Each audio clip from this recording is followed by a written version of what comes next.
What's going on, everyone? Welcome to another episode of the Take Three podcast. It's big episode number 70, I think it is. Last one, the week one recap was 69. So we reached 70 episodes. It's pretty solid, I'd say, milestone for us, starting this a year ago, I think, about this point, a little earlier, started about midsummer, but just to get to 70 episodes, show the consistency, keep it going. And it's a big milestone, I would say, for the two of us. I'm proud of it. But now let's get down to business. We're obviously here to preview week two. Week one's now wrapped up. All the craziness, the madness, the upsets that happened in week one. Maybe week two returns to a little bit of normalcy. This could just be a crazy, wild season, right? Can the Jets go on the road and beat Cleveland, 6-point underdogs? Can we see Dennis Allen's defense just give Tom Brady fits again? What will Carolina look like? Or can the Giants start 2-0? We laughed about the Giants. They could start the Brian Dable era at 2-0. You got New England and Pittsburgh, obviously Bill Belichick looking to clean up their act. Indianapolis looking to get things together. So, what are you looking at coming off of week one, entering week two? Does the league kind of get back to normalcy? The spreads are a little wild before we jump in to Chargers and Chiefs Thursday night football. Yeah, excited for week two. Week one was kind of wild, but to be expected. Week one, there's always a lot of unexpected results, I feel like.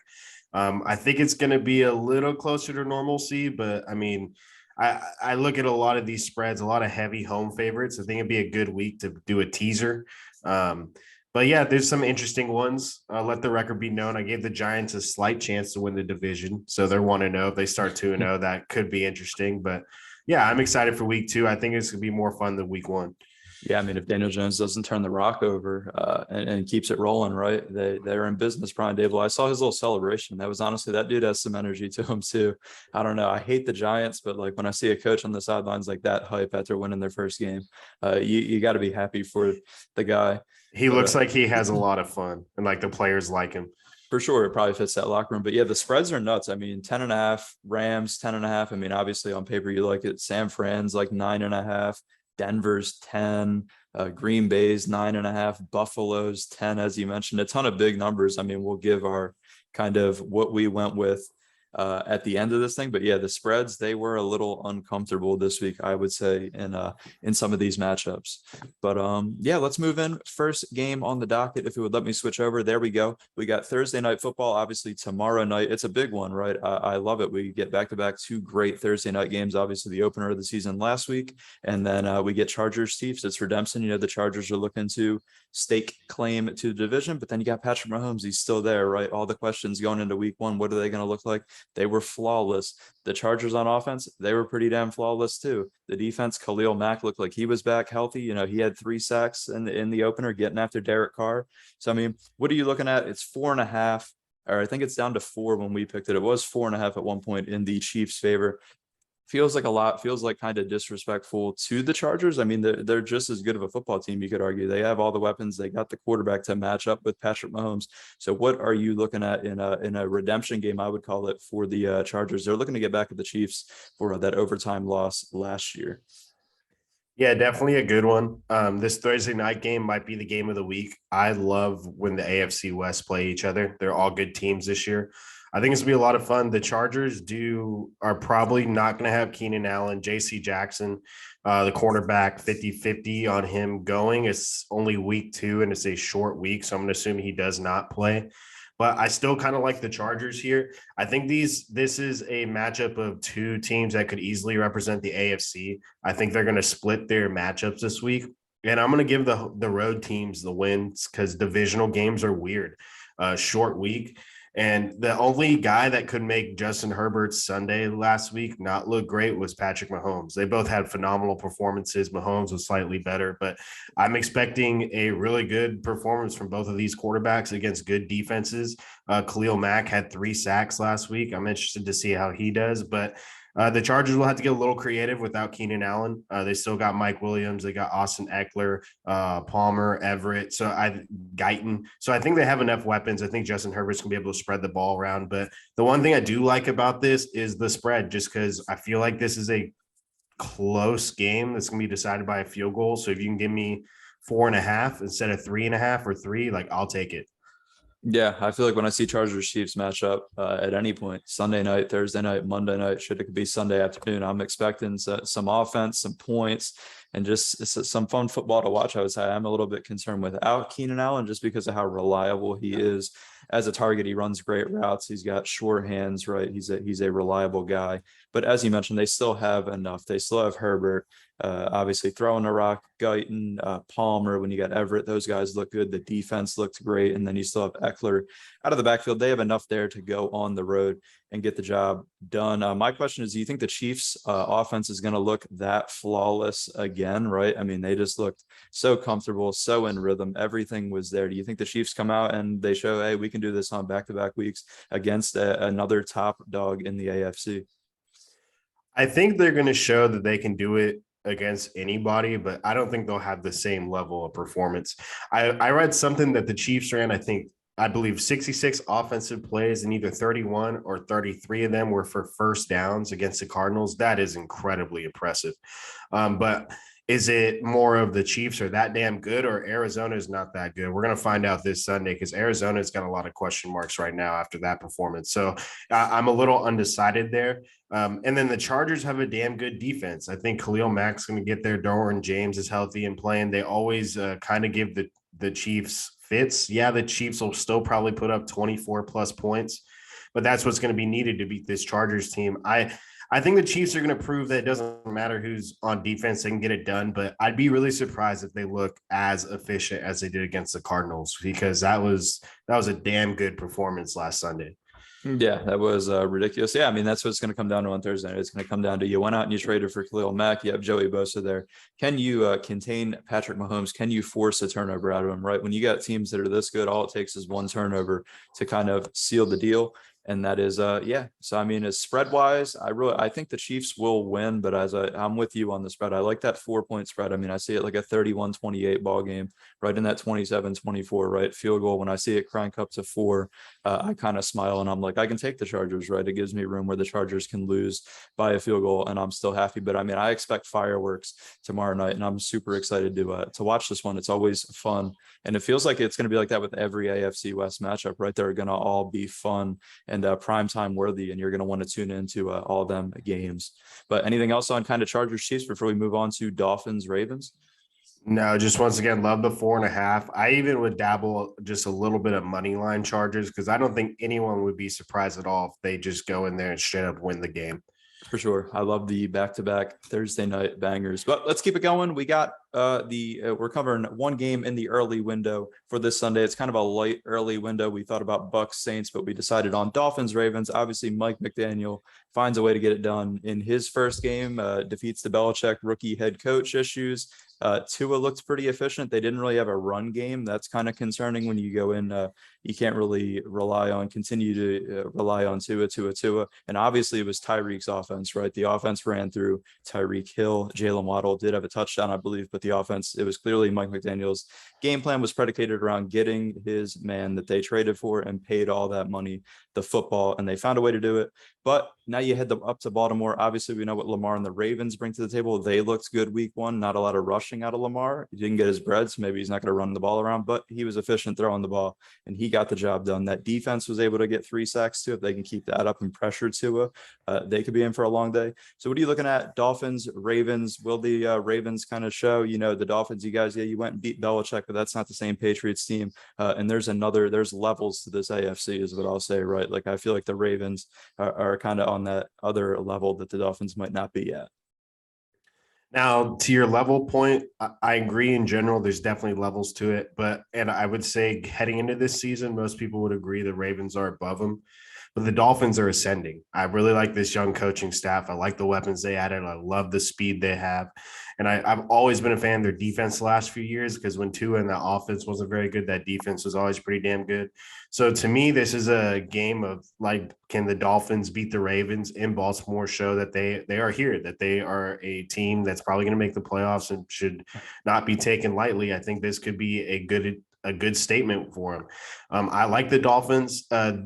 They played them last year in Miami, and that cover zero really gave Lamar fits. Now Baltimore had a lot of injuries. I don't expect the same same kind of struggle offensively for Baltimore in this game at all. But I do expect Miami's defense to play well. I think they're going to do enough defensively, and Tua and Tyreek Hill are going to do enough offensively to show. I think they're going to steal this game on the road, and they're going to show that like they are a playoff team and someone that shouldn't be taken lightly. I think this is a bigger game. This could be a very big game for the Dolphins. I'm actually excited for them. I'm excited to watch Dolphins football. I think this is a perfect opportunity for them to make a statement early. For sure. I agree. I do like the Dolphins. I definitely like their defense. I wonder if Mike McDaniel and his coaching staff, they studied that game plan from last year. So I remember watching that game and I was like, Jesus Christ, like all they're doing is run. It's the same blitz, same blitz, same blitz. It was like I was watching a Madden game and just Lamar, it gave him fits. He couldn't solve it. The Ravens couldn't solve it. Obviously, you mentioned they were beat up. They did lose two guys last week. I want to say they lost Kyle Fuller, I want to say for the year, torn ACL. And I want to say right tackle. I don't know the name, but I believe he ruptured his Achilles. So it's kind of like the Ravens. Are we starting the injuries thing up again? But yeah, I mean, I like what Mike McDaniel was able to do. I felt like Tua, I don't know. I mean, he's never been amazing, but I felt like he was a little bit disrespected because he never had that offensive coach with him, right? And now he finally has that offensive guy with him, and you're kind of seeing, if you have a coach that works to your strengths, you can find a way to get the job done. He definitely has the weapons. I feel like they need to find a way to get a rushing attack going a little bit to kind of, to kind of supplement, have some balance on offense. But I mean, this game for me, it's a weird one because it's one of those where I could easily see the Dolphins going in and winning. And I could see the Raven, and then on the flip side, I could see the Ravens just beating the piss out of the Dolphins and kind of just like humbling and saying, that we're still here, we're the top dog. You added all these weapons, but you're still a notch below us. So it's a weird one. I'm just the Ravens, they got to be able to get after Tua. The Dolphins, they got to be able to keep Tua upright. And it should be a close one. I am excited to watch Dolphins football to see, how that evolves, to see how Mike McDaniel, he looks legit through 1 week, right? Usually Belichick teams give rookie head coaches fits. Obviously not the same type of team in New England, but he found a way to get the job done 20-7 last week. So the Dolphins are something to watch out for, I'd say. And I think this matchup definitely hinges more on Lamar against Miami's defense than Tua against Baltimore's. I think Tua is going to be able to put up 14 to 24 points. And to me, it's if the defense can hold Lamar down enough. To me, that's the big matchup for this game. For sure. It'll be interesting to see. Spread pick wise, I believe it was like 3.5, I believe, and I leaned Ravens just because they're at home and just because I'm trusting the Lamar to do his thing. I'm trusting that they're not going to run the cover zero all game and just blitz him. And I think he'll be able to find ways to get it done. I think the Ravens will be more prepared. They're healthier now, and they will get the job done. Yeah, this is another one. Same opinion as the Chargers one. I like this spread, and I would dabble a little bit lightly on the money line because I don't think it's crazy for Miami to come in and win on the road. Yeah, not at all. Not at all. But let's move on. We got Sunday night football. Yeah, it's Bears. It's 1-0 Bears against 0-1 Packers. It's just how we drew it up. I mean, just look at the disappointment on my man Aaron Rodgers' face there.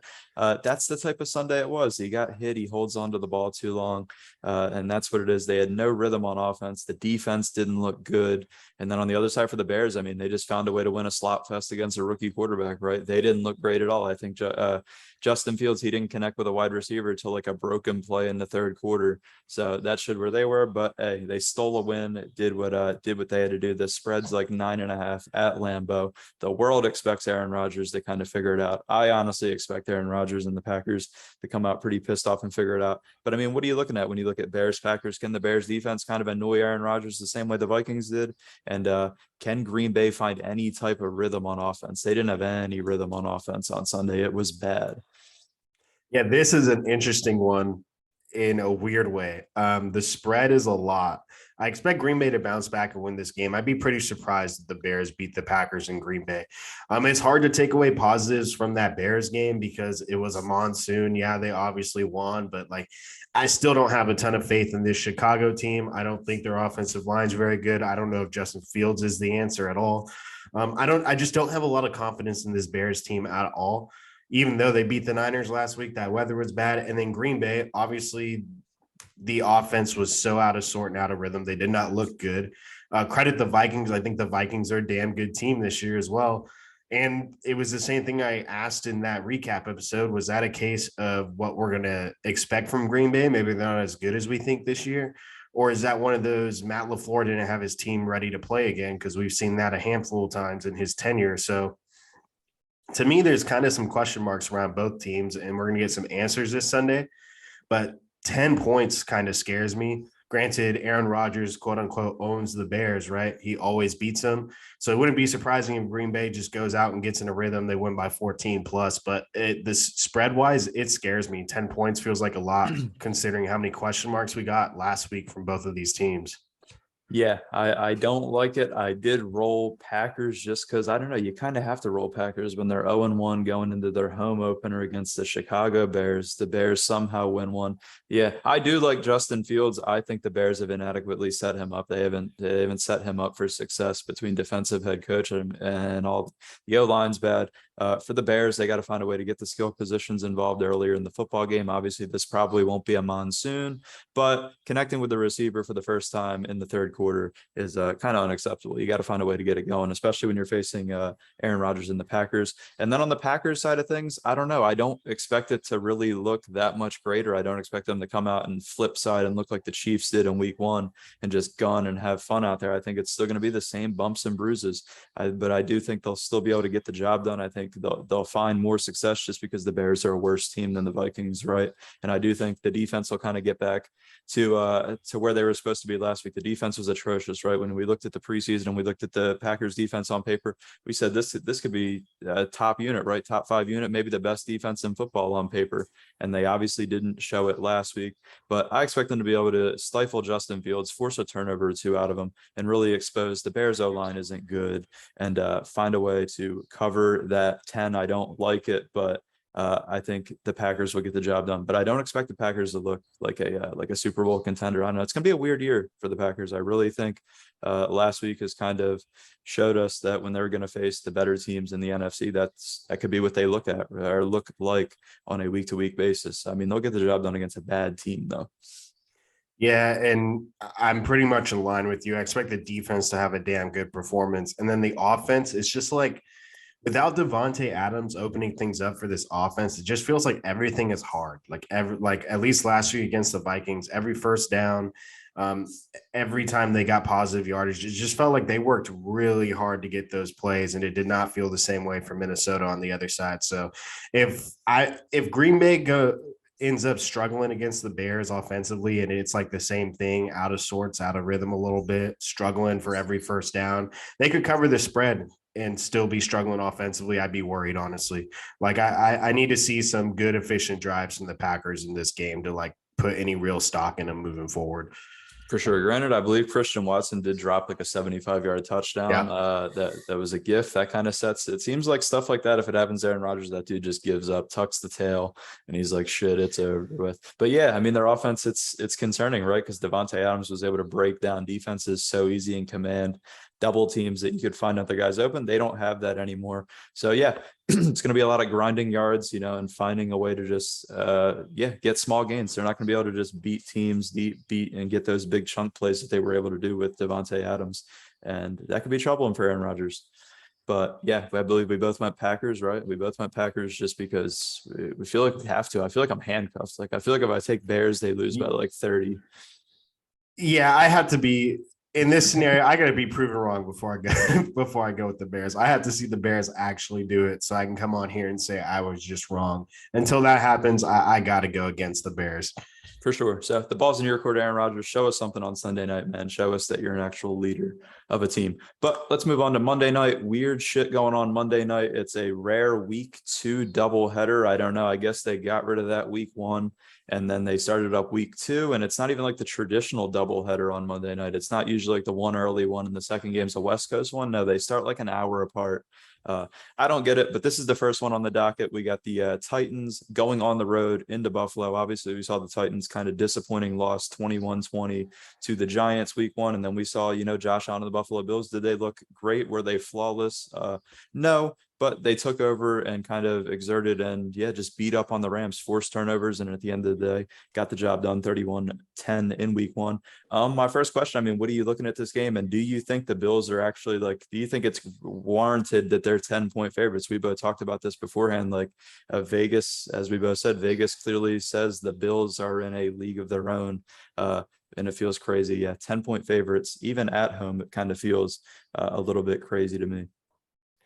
Yeah, the Bills, Titans, two good teams, two playoff teams from last year. You have the number one seed last year, the Titans. I don't think they're as good as they were last year, but they're still a good football team, which brings me to your spread question. Vegas clearly views the Buffalo Bills as the best team in the league. They went into LA favored by 2.5 to 3 points, and they won by 21 while having 3 turnovers in the first half. Pretty impressive performance, honestly. And they kind of showed that they were the best. And now it brings us to this Monday night game where I'm terrified of the spread. I took Titans plus 10 simply because these are two good football teams, and 10 points is a ton of points for professional athletes. Yes, it's Buffalo, but like I'm just concerned. I think for the Titans, that is, because like Buffalo could honestly go out there and smoke them, end up winning by 21 again. And if they do that, I think that would be a huge statement. Buffalo is clearly the team to beat right now. They clearly should be favored in almost every game they play. But like 10 points, double digits, that's just a lot. I mean, Ryan Tannehill played well last week too, and the Giants might be better than everyone thinks so far. So maybe that's not as crazy of an outcome as we think. We'll look back on it at the end of the year to figure that out. But man, 10 points just seems like a lot. I'm taking Tennessee plus 10, but not with a lot of confidence. I mean, like I said, Buffalo could go out there and smoke them by 21. They are that talented at every aspect, every phase of the ball this year. So this is a hard one for me to decipher spread wise. I think Tennessee will do what they do, run the ball, get some play action passes, put up some points, but can they slow down Buffalo enough to keep it competitive? That's the real question. For sure. Yeah. The 10 points. Yeah. I flip-flopped on it. And then I settled on rolling with Josh Allen. I don't know. They're at home. I watched them go on the road, play not great, not too terrible, and then still win by 3 touchdowns against the defending champs. So it's like this team's scary, and I'm all in on Buffalo. I mean, I spent the offseason saying they're out for revenge. This is a revenge tour for them. They're going into their home opener, and I like it. And I think they get the job done there. As for the Titans, I mean, they just got to find a way to have Derrick Henry break off some wild runs, right? He was like 21 carries, 82 yards, didn't really find any of those huge gains that kind of sucks the life out of a defense. And then, as you mentioned, I mean, Tannehill was not terrible. The Titans as a whole weren't terrible, right? They just, they let the Giants stick around, and that's what happens. You know, big balls, Brian Dable, going for 2, wins a ball game. So that's what happens. For the Buffalo side of things, I'm kind of interested to see if they'll try to work in another running option. Obviously, Josh Allen, I think he was their leading rusher in week 1, 10 carries. I don't know how much Ken Dorsey and Sean McDermott want him to continually run. Obviously, it works. If it ain't broke, don't fix it, right? But at some point, you know, you take one freak hit, and we see in this league, anything can happen. James Cook, obviously, first carry of his career, fumbled.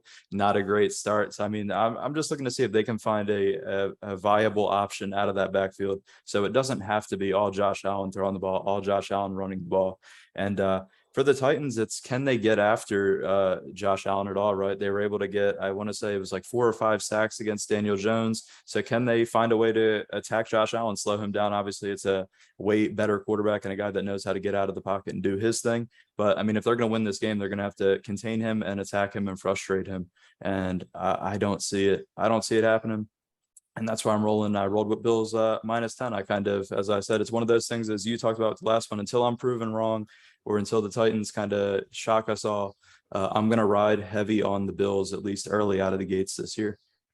Yeah, I don't blame you for that at all. Because, like, to the point of the sacks, I don't think Tennessee will have the same success. Better quarterback, better offensive line they're going against. It's just like I'm kind of going with the logic of the plus 10 professional athletes NFL. It's hard to win by double digits in the NFL. You don't see big spreads like that, especially when they're two good teams. So that's kind of crazy, but I wouldn't be surprised at all if Buffalo goes out and smokes them and proves me wrong right now. And if that's the case, I'm probably riding with Buffalo the rest of the way, because man, they're just so impressive defensively and offensively, the amount of weapons, and just Josh Allen's ability. So like, I'm definitely going to be tuned into this game. It's going to be interesting to see how it turns out. Yeah, it's fascinating to see, yeah, that the Bills are favored, yeah, by the same amount over the Titans that the Packers are over the Bears.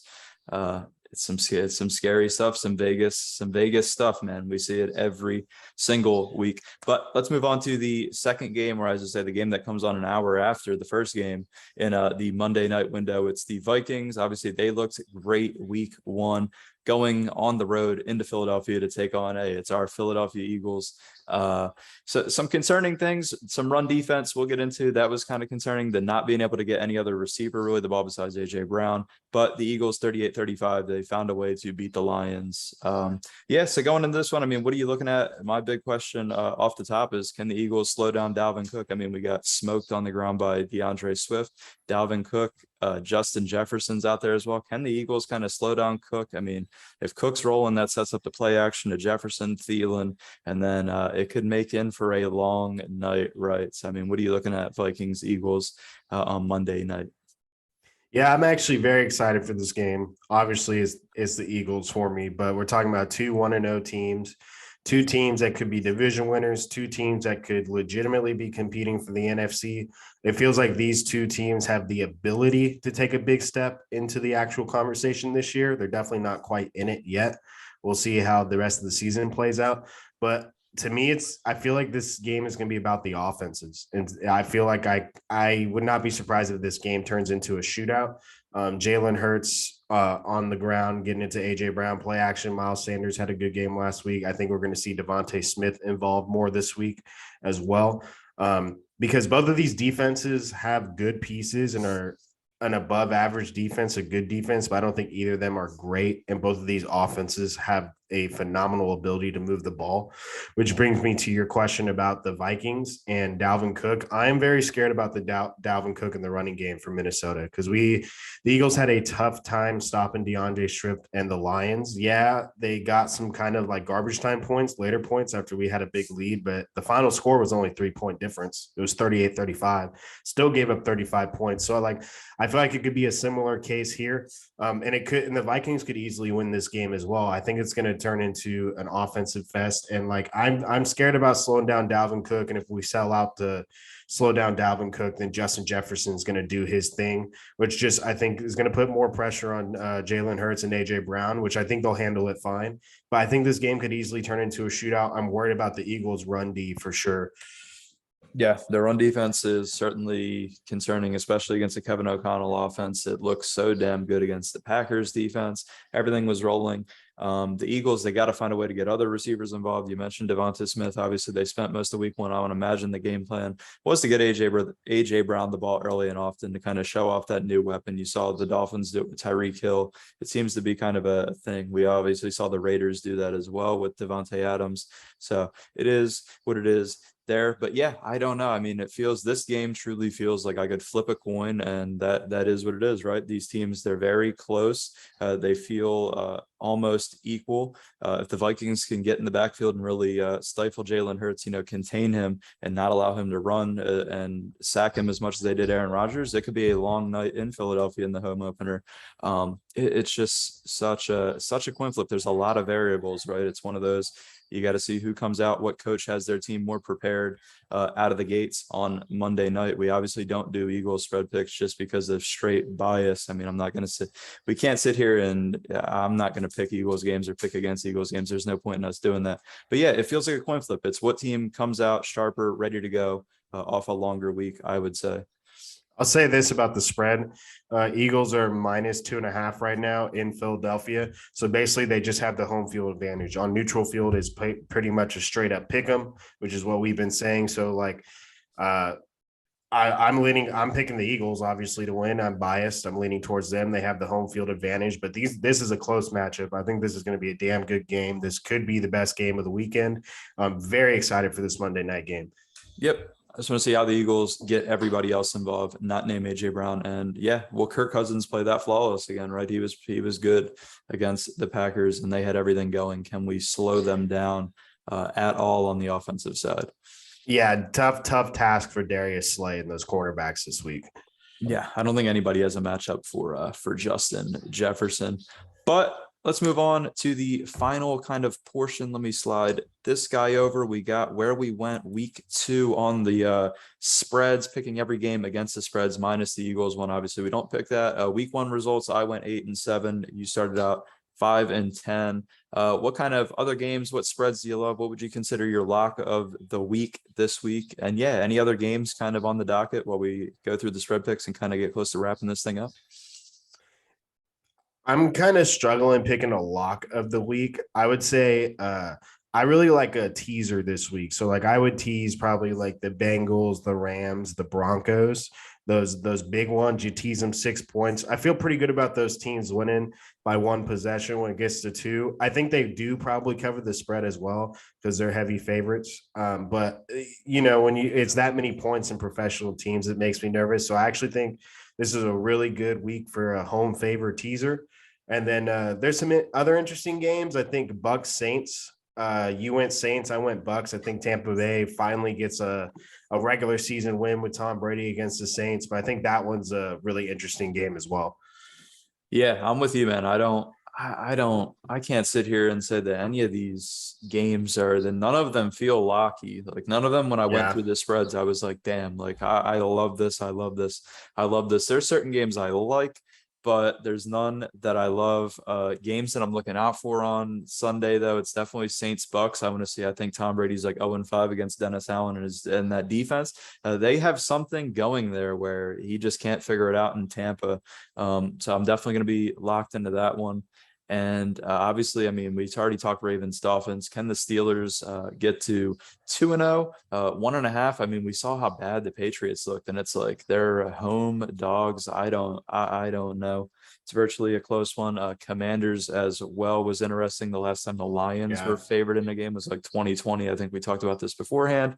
It was against PJ Walker and the Panthers, and they lost 20-0. I do like Dan Campbell and his guys. That one was a tough one for me to pick, but I'm leaning into the early season Carson Wentz, and I think he will be able to get it done. But yeah, there's nothing on here that I love. The matchups, I mean, I wish kind of Dak didn't get hurt, so you get that good Bengals Cowboys Yeah. game where Dak has to come back after a terrible week one and kind of write the script against a good football team. But that's really all I have, man. Do you have any kind of closing thoughts before I mean, the first game's tomorrow night, before we get into or get out of here, and then we look forward to watching and get ready for week 3. Closing thoughts. The last like Jags Colts is kind of interesting. I'm rolling with Doug to cover at home. The last real closing thought though is we both went Arizona +6 against the Raiders. We have a little bit of faith left. It might be a tiny amount, but I think we agreed. We talked about it before the show. If Arizona comes out and looks like shit again and gets their ass kicked, I mean, we might have to just put Arizona in the coffin for the season because 2+6s in games that should be close. If they come out and look that bad again, it's going to be real concerning. Yeah, I'm out. I'm out on Arizona. I called this the last ditch effort for the Arizona Cardinals. Yeah, I mean, I'll chalk up last week the 2K drop last week. Kyler was probably playing a lot of 2K and not really focusing on studying. But hopefully he spent this week. I mean, there's no games that came out this week. So hopefully he spent this week studying and he's ready. Yeah. I mean, I'm gonna give them one more swing at this thing. And then if they screw me again, I'm out on the Cardinals, besides for super obvious games. No more picking them at their touchdown dogs or any of that nonsense. But I mean, that's going to be a wrap for this one. Thank you for listening. Please like, subscribe, and comment. If you have any feedback, add us on Twitter, post a comment for us. We'd love to read those and just get a banter going. As always, this video will be on Spotify as well if you're audio only. They go live at the same time. And we'll see y'all next week, to break down what happened in week 2 and look forward to see week 3.